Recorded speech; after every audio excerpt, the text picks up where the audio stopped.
Forbes just released its 2024 housing predictions.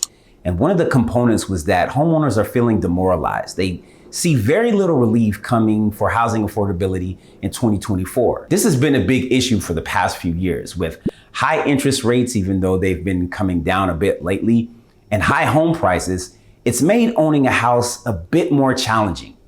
However, there are resources out there that will assist you coming up with the down payment, finances, and closing costs that you're going to need in order to purchase a home. And what I'm talking about today is down payment assistance, or DPA programs for short. Down payment assistance programs provide prospective homeowners with grants or loans that they can use toward the down payment for a house. These funds come from state housing finance authorities, cities, counties, nonprofits, and sometimes even your employer. And they're used to help first-time home buyers, defined as someone who hasn't owned a home in the last 3 years. These programs vary from state to state. So if you're outside of California, contact me to get a list of resources that are in your state. For this video though, I'm providing information on 4 DPA programs. 3 are national, but 1 is only in the state of California. And if you're in California and you want to know all the ones that are available, just click the link below to utilize my Down Payment Connect tool.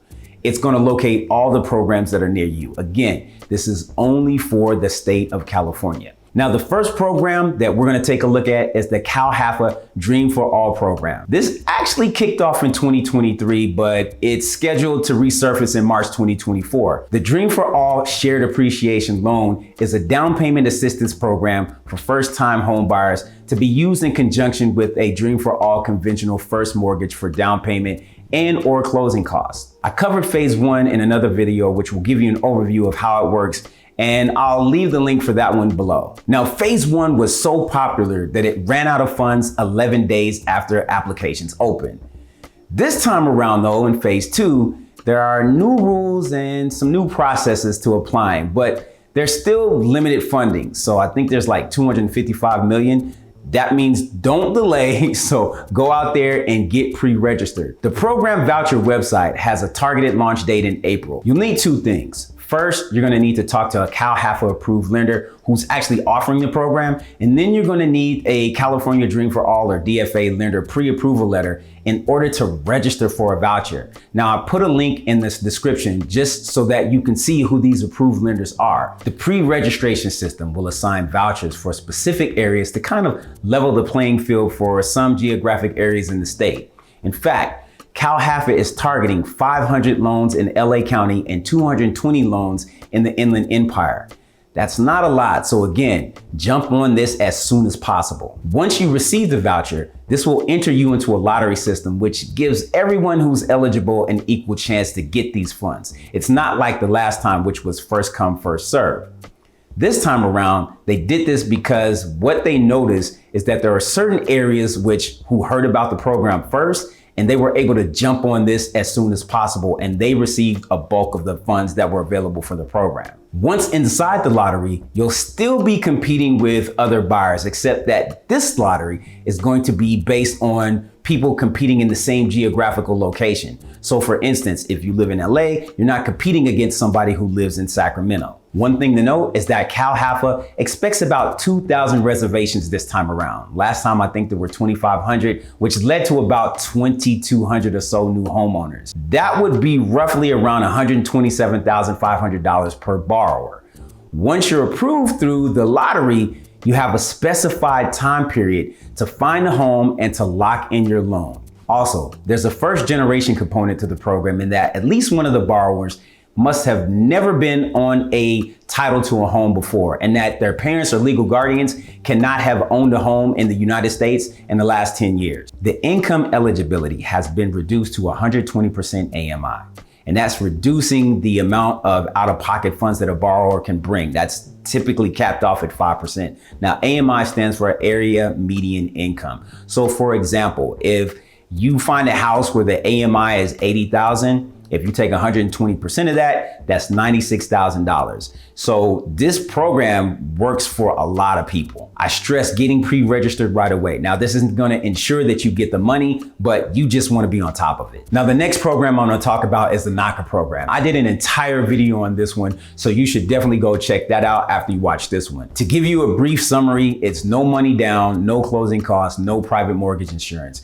Now, the program is underwritten by B of A, so there is money available. Just make sure that you stay organized, that the person that they assign to you is solid, and that the real estate agent that you use knows the ins and outs of this program. The third program is the Equity Prime Mortgage Empowered program. Now, this is an FHA only program that's available in most states to most home buyers, except those who live in the state of Washington. I'm sorry, Washington, I know. Now, this offers 2 to 3.5% of the purchase price for the down payment assistance. If you're using FHA, that can cover your entire loan payment. This can also be combined with up to a 6% seller's concession for closing costs. So for instance, if you are trying to purchase a home that's $650,000, and let's say it's been on the market for quite some time, and you're thinking you're gonna offer a lower price, let's say you're gonna offer $620,000. Well, instead of offering $620,000, because the difference between $620,000 and $650,000 in terms of your monthly mortgage payment is going to be very minimal. The better option would be to offer the seller the $650,000, but ask them to give you a $30,000 credit in order to use towards your closing costs. Now that 6% cap makes it feasible for you to ask for $30,000. Whether the seller will do it or not is totally up to them, but it's worth a shot. Also, know that this comes in the form of a grant that is forgiven as long as you have your loan for at least 6 months. This is not a loan. This is not a lien placed on the house that eventually goes away. This is actually free money. It's available to first-time home buyers who haven't owned a home in the last 3 years. That's the definition. Who currently or formerly are one of the following: an employee or a volunteer of the military, a first responder, an educator, which includes Sunday school teachers, tutors, daycare providers. Local or federal government workers can also participate in this program. If you make 140% or less of the area median income where the property is located, or you're buying a home in an underserved community census tract, then you are also eligible for this program. Now, there are some income requirements. You do need a 620 credit score, and the max DTI that you can have, or debt to income ratio, is 48.99%.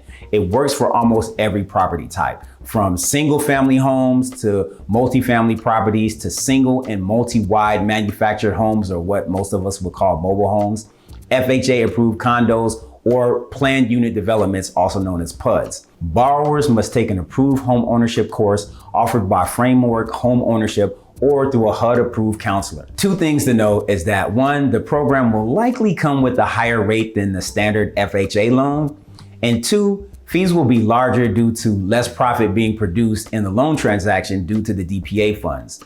However, that could be a small drop in the bucket if you can manage to get all or most of your down payment and closing costs covered. The last program that I'm gonna cover is the Good Neighbor Next Door Sales Program. Now, this is a HUD program for law enforcement officers, teachers, that goes from pre-K all the way to 12th grade, firefighters and EMTs. Now, these are people who are contributing to the revitalization of the community. And this program is used to help them just to become homeowners. If you're eligible, you can also combine this with the FHA $100 down program when purchasing a HUD foreclosure property.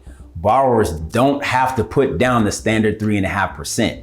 I mean, $100 down, like, how do you beat that? But I won't really get into the details of that, but if you want to take advantage of that, just definitely go to the HUD site. I'm going to leave the link for that below. HUD also offers a substantial incentive in the form of a discount of 50% from the home's list price. Wow. In return for that 50% discount, there are some things that you're gonna have to do as the buyer. You must live in the property for 36 months, let's just call it 3 years, and this has to be your primary principal residence. Now, this 50% off is treated like a silent second loan that's wiped away after that 36-month period, meaning you pay no interest on this loan unless something happens. One, you refinance, you try to sell the home, or it no longer is your principal residence. During this 36 months, HUD is gonna put a lien on the property for that 50%. So again, it's free money, but if you do something to trigger that eligibility disqualification, you're gonna have to pay that 50% back. And if you purchase a $500,000 home, I don't think you wanna give that $250,000 back. So just stay in the home for at least 3 years, at least 3 years. Now, the properties that are eligible for these homes are family homes that are located in revitalization areas. And those are listed exclusively for sale through the Good Neighbor Next Door sales program. Now, you have to make sure that you're checking the website to see what those properties are, because they change literally every 7 days. So again, just make sure that you're checking the listings for the state, follow the instructions to submit your interest in purchasing one of these specific properties. And if more than one person actually submits an offer on a single home in one of these places, then they're gonna select by using a random lottery system. Yeah, another lottery system, go figure. But you must meet the requirements for law enforcement, teachers, firefighters. So for instance, if you're a part-time teacher, you're not gonna meet the eligibility requirements. And because it's a silent second, HUD is gonna require that you sign a second mortgage and note for the discount amount. Now, again, there's no interest of the payments that are gonna be required on this silent second loan, provided that you fulfill that 3-year occupancy requirement. So again, I just want to reiterate, the number of properties that are available is limited, and the list of those available properties changes every week. So you just want to make sure that you stay on top of it so that you can take advantage of this program. Now, I know there's a lot of information that I just packed into this video, and there's plenty of resources that I provided. So now that you have all of that stuff at your disposal, if you really want to become a homeowner, don't let these opportunities slip through your fingers. There's a huge wealth gap that's happening right now, and it's been happening in our country for some time now. There's a saying that he who owns the gold makes the rules. Well, in this case, he who owns the real estate creates the wealth.